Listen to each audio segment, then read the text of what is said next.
The problem with that is that there is no way any government on the earth can stop that interaction with these visitors to our planet with the people of our planet.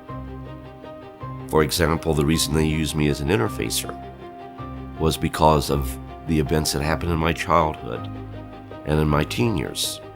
And somehow, some way, they knew about it. They can't teach this in school. They have to find people in the civilian sector to bring in to the fold, so to speak.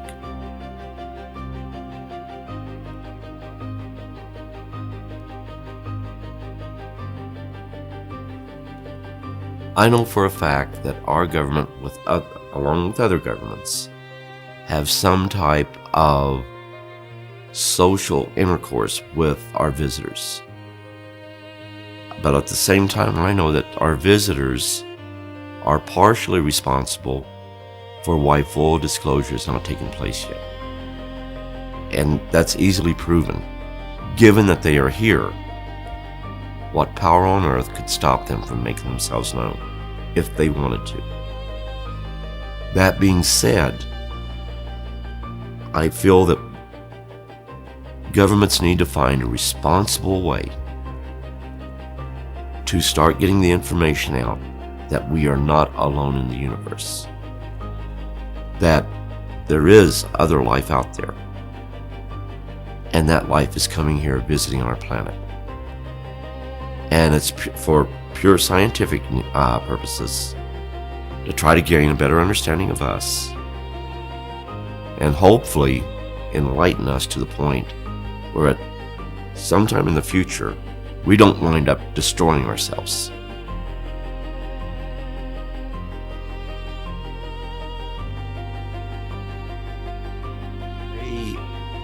As a child, I had the situation where I'd have playmates that were invisible. Well, everybody has those, right? Everybody has imaginary friends. Only this was more than that. They wasn't imaginary, they were real to me. And they would always caution me, be careful what you say about us, others can't see us. But they looked very human. At the time, I was always trying to help little animals. If I found an animal hurt, I'd try to nurse it back. I found a little bird once. It had fallen out of its nest. And I took the bird, and it had broken its beak. So I took the bird and held it under a faucet, trying to wash away the blood, trying to help it. Of course, I drowned it. Now, in a child's mind, they don't understand that birds die, and God in His infinite wisdom doesn't have a grieving process like we humans have when we lose a loved one. To me, I murdered that little bird. The mother and father are going to be missing their little baby, all because of an action I did. And it really bothered me. I cried for weeks over that bird. But then, first time I see Corona, as he really is, he appears and he's startled. He wants to know why he's feeling what he is feeling. Why am I feeling what I'm feeling? Because as a result of what I'm feeling, he's feeling it. And the response wasn't there. I screamed, and I ran to try to find a place to hide. The question stood, why? Why did I feel that way? I couldn't explain why I felt that way. After I overcame my panic, and that's what you would have to call it, because my aunt couldn't even control me. She tried to keep me in a chair, and I wanted to get out of that chair. I wanted to find a place to hide, but there was no place to hide. Where do you hide? Where do you run to? But the question, why do you feel this way? Why is it that this bird died? Why do you feel such heavy grief, such heavy pain over doing that? Then the other thing was, why do you try not to cry? is crying not natural for your species? I'm a kid, I can't answer those questions.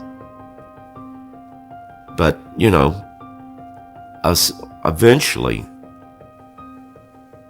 the thought process, they were picking up on the fact that I was identifying this bird in human contents, i.e. the taking the life of a child.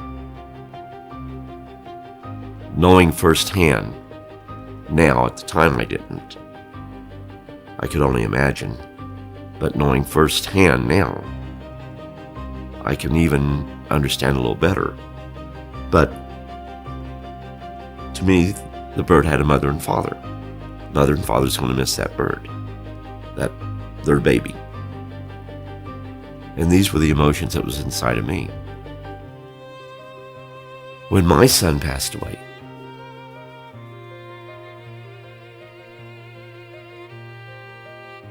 Corona, I think, mourned with me. And I always, even today, I visit his grave. But one day I was praying and Corona said, "Do you mind if I pray with you?" And I said, "Not a problem, pray in your own way." And he got down on his knees just like we did. And people hate this part of it. But I said, "Do you have religion?" And they said, "Religion? Isn't that something that's created by man? Do we have faith?" Yes, we have faith. Do we believe that there is that which you call God? We accept that based on our science. It's no longer a faith-based idea that there is a creator, that which you call God. That truly is. Do you believe in life after death? Yes, they do. They even have means to communicate with their loved ones. It's not some parlor trick. They really have the means to do it. But there are forbidden questions that you can't ask about what happens after death. Otherwise, you ask that, you're cut off immediately. The one thing they cannot tell you, they cannot come up and tell you that this religion is the true and correct religion, or that religion is true and correct religion. You must worship in your own way. And at this time, I don't really go into why that was such a crucial question that I really needed answers for. And it deals with a document that was out there that tied in with the connection with my son's death and what this document was alluding to. It was causing me a lot of mental anguish. Yet the answers was not offered. In short, I had to ask the questions. But it was brought about by the point of, why don't you ask these certain questions? It wasn't, well, we know what you want to know, so here's what the answers are. So it was played out, so to speak. And it was over a period of several days. And they even permitted me to see my son. Don't want to talk about that right now, but someday I really need to get that out. Because there were 2 times that happened. And they're really beautiful stories, I think. But very hard for me to tell.